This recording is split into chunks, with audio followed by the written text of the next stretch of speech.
Concerning the value of Pixar and Disney, we believe that their value is greater in an exclusive relationship with each other as opposed to running or operating independently and working with other companies.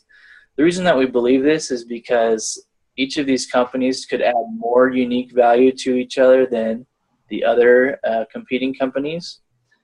As far as adding to Disney, there were many companies that used 3D animation and even Pixar's products like RenderMan, but Pixar was so far ahead of the competition in terms of what it could do and the talent that it had there that other companies weren't able to add the same value to Disney. As far as adding to Pixar, Pixar could easily produce its own movies and distribute them through a lot of channels, but Disney in particular had a company that was built on a reputation of family-friendly animation, which was kind of what was up their alley, and so their company, or Disney, was the best option for the distribution channel for them. So basically these two companies were perfect complements for each other, and so that exclusive relationship would create more value. In question 2, assuming that Pixar and Disney are more valuable in an exclusive relationship, we're asked to evaluate whether or not that value can be realized through a new contract or whether common ownership is required. Although Disney and Pixar were initially very codependent, over time their relationship grew more complex and contract negotiations became more contentious and costly. Disney erred by failing to maintain a state-of-the-art animation studio and became increasingly reliant on Pixar. As a result, Pixar was in a position to secure an increasing amount of Disney's value and became a significant holdup risk.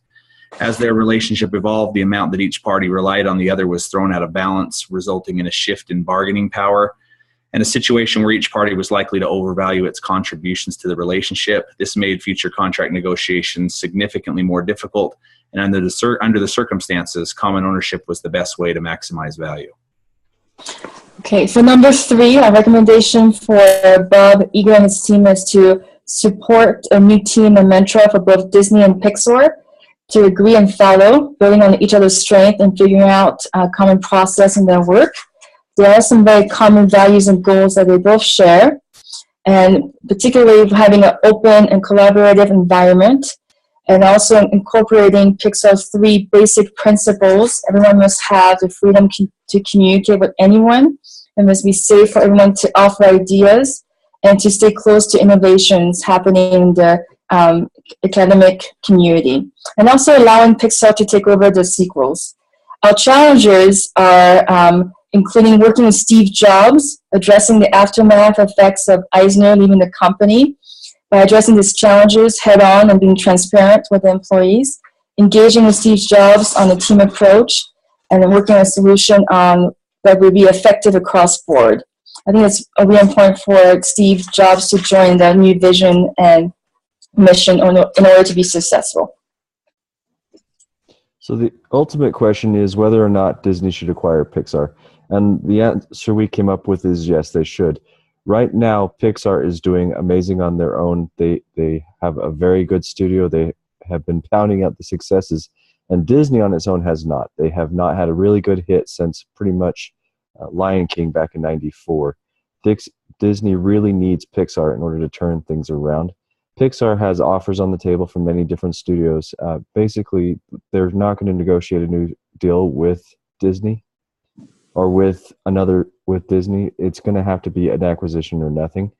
What should they do after this acquisition? They should probably keep Pixar its own little entity and allow it the creative juices that have caused it to be as great as it is. You know, there's obviously some overlaps that Disney can help with. They can get into the Disney princess lines and some of the other things along that route and other collaborations with Disney. But in general, they've done well on their own. Thank you for your time.